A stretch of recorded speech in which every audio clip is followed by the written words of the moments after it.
నాగులాపురం గ్రామంలో సుంకలమ్మ దేవాలయంలో ప్రత్యేక పూజలు నిర్వహించి అమ్మవారి ఆశీస్సులతో సమర శంఖం పూరించాడు. ఆ ప్రాంతంలో ఎన్నడూ లేని విధంగా, ఏ రాజకీయ నాయకుడుకు లేని విధంగా బొగ్గుల దస్తగిరి గారికి జనసంద్రం ఆయన వెంట కదిలి పసుపు రంగు పోటెత్తింది.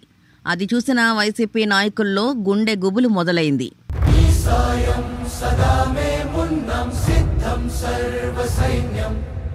సహచరులై పదావస్తున్నం సఫలం స్వామి కార్యం మా బలమేదంటే నీపై నమ్మకమే తలపున నువ్వుంటే సకలం మంగళం. ఒక సామాన్యుడు, అది కూడా మొదటిసారి వచ్చాడు.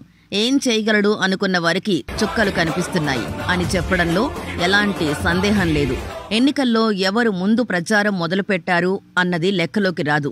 ప్రజల ఆదరణ లభించి ఎవరి వెంట జనం గెలుపుకు సంకేతంగా కనిపిస్తుంది.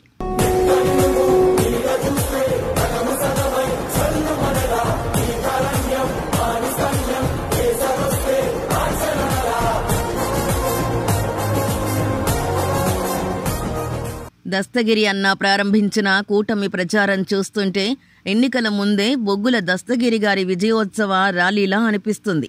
ఆయనను చూస్తుంటే రాజకీయం కోసమో లేక ఈ ఎన్నికల్లో గెలవడం కోసం కాదు, వైసీపీ అరాచకాలను అంతమొందించి మన కోడుమూరు ప్రజల కన్నీళ్లు తొడవడానికి, వారి కష్టాలను నిర్మూలించి వారికి అండగా నిలబడడానికి మాత్రమే ఆయన ఎన్నికల బరిలో నిలిచినట్లుగా అనిపిస్తుంది. తెలుగు నేల తెగువ చూపి నిలిచిన జెండా, వెలుగులు పంచంగా లేచి గెలిచిన జెండా. జెండా జెండా కార్యకర్తలే బలమని నడిచిన జెండా, బలహీనులే బలగమయ్యి నడిపిన జెండా. ఆత్మగౌరవ పిలుపుకు పసుపు జెండ ధైర్యము, చల్ ఆత్మగౌరవ పిలుపుకు పసుపు జెండ ధైర్యము.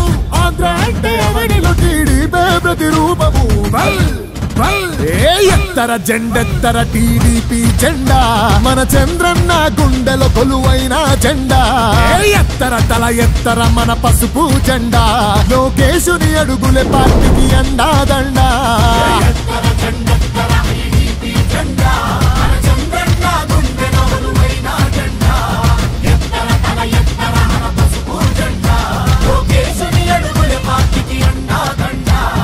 ప్రజల పక్షాన నిలబడే జర్నలిస్టుగా తన ప్రస్థానం మొదలుపెట్టి అన్యాయంపై పోరాటం చేసేందుకు న్యాయవాదిగా మారి ప్రజా సమస్యలు తీర్చాలంటే న్యాయం వైపు ఉండే వకీల్ సాబ్ ఎన్నికల్లో నిలబడినప్పుడే తన ప్రాంత ప్రజలకు జరుగుతున్న అన్యాయాన్ని అంతం చేసి న్యాయాన్ని 4 పాదాలపై నిలబెట్టడానికి ఓ న్యాయవాది లీడర్గా మారాడు.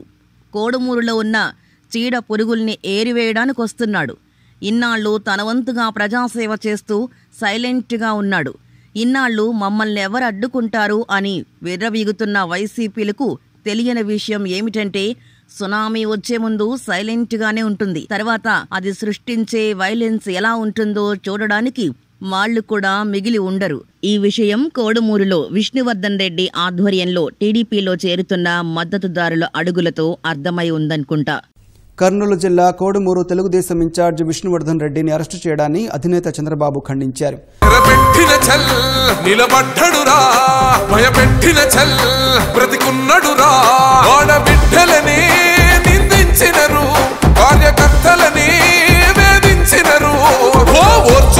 ఓర్చుకొని కట్టలనే తెంచుకొని చూసుకొని దూసుకొని గర్జించి దూకినడు చల్. ఓహో చూలు విప్పి దూకినది ఎల్లో సింహమో, దడుసుకొని ఉరుకుతది రౌడీ సంఘమో. రాజకీయం ఆయనకు కొత్తేం కాదు, ఆయన వెనుకున్న నాయకుడికి కొత్తేం కాదు. ఒక జర్నలిస్టుగా న్యాయవాదిగా ఉన్న బొగ్గుల దస్తగిరి గారు ప్రజానేతగా ఎదుగుతున్న తీరు వర్ణనాతీతం. అన్యాయాల్ని ఎదిరించడానికి ఆయన నిలబడిన తీరు ఒక శిఖరం.